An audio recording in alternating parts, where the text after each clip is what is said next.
we have been wanting to hear from some ladies at church. We're talking about the right word is the struggle that we as women have in the comparison game, or the pressure that we put on ourselves as women, right? That constant feeling of, I'm failing. I should have done this. How come I can't get this right? How come I can't do this?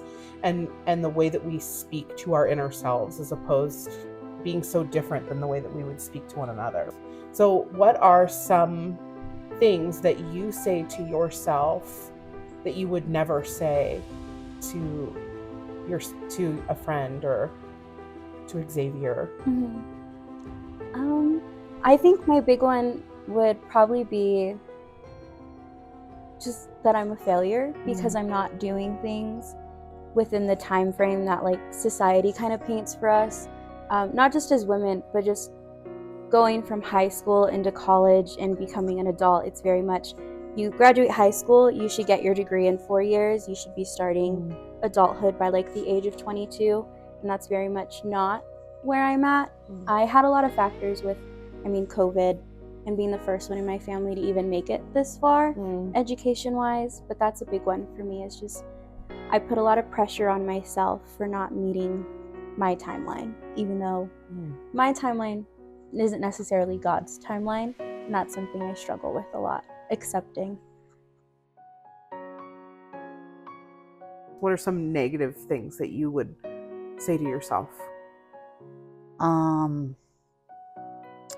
That I'm not a good enough mom, that I don't work hard enough, that my house isn't clean enough.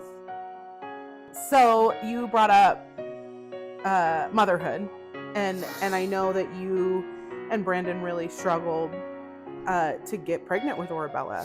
I think part of it is just because it was so long for us to have her, that now we feel like pressure to make sure she has like the best life possible. And you can't always do everything. You can't, I don't even know an example, but I think that we both feel pressure to make sure she has the best little life ever because she is our only one.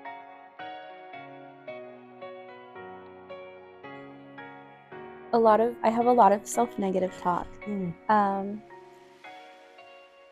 general, just that I'm not good enough. I genuinely believe like no one's ever really going to truly love me because I'm not deserving of it. Because I don't bring anything to the table, because I'm 23 working at an ice cream shop and living at home.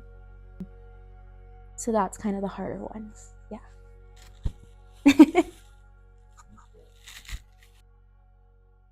But I want to know what you would say. Oh gosh. What would you say to this Victoria?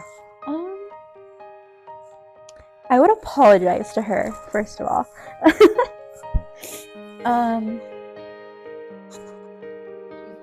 She's beautiful. She's gorgeous. She's very outgoing, very talkative, and smart, and ambitious. And I love her. And she is worthy of love, and she's amazing. I feel bad that I didn't protect her more. She was very trusting. Just amazing. Yeah. This is Victoria.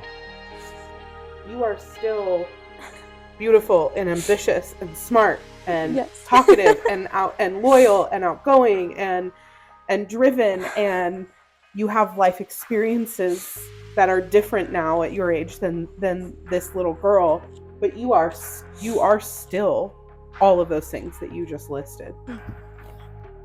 1 second.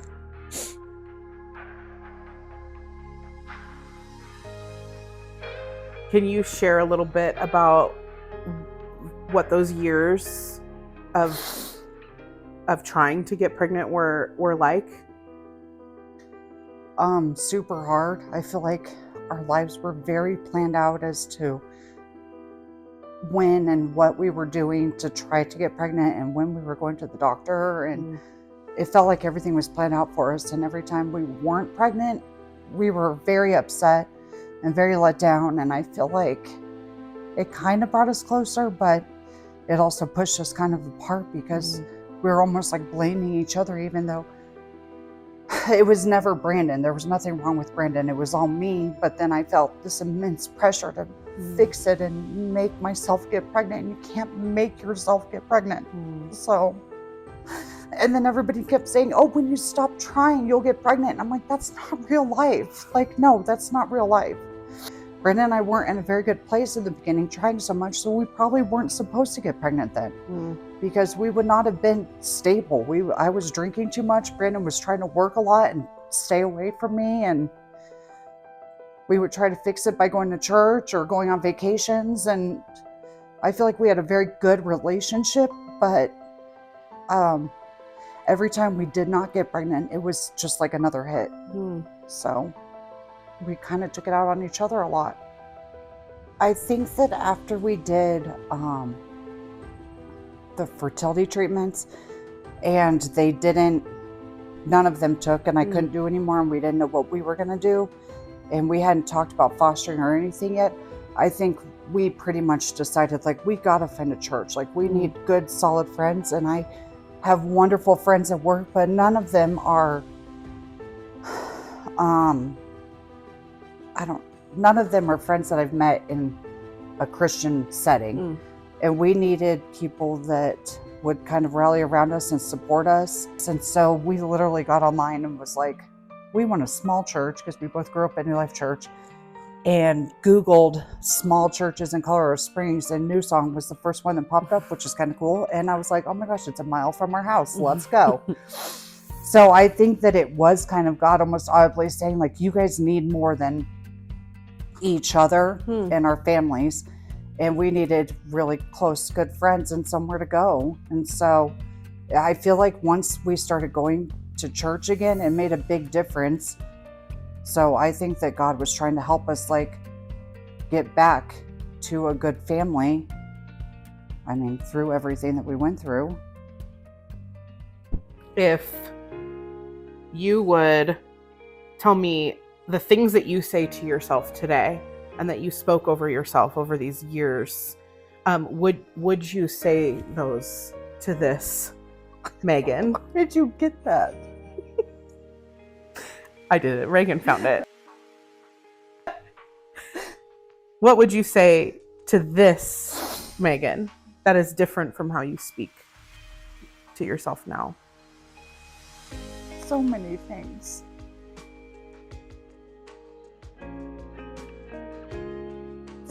What to say?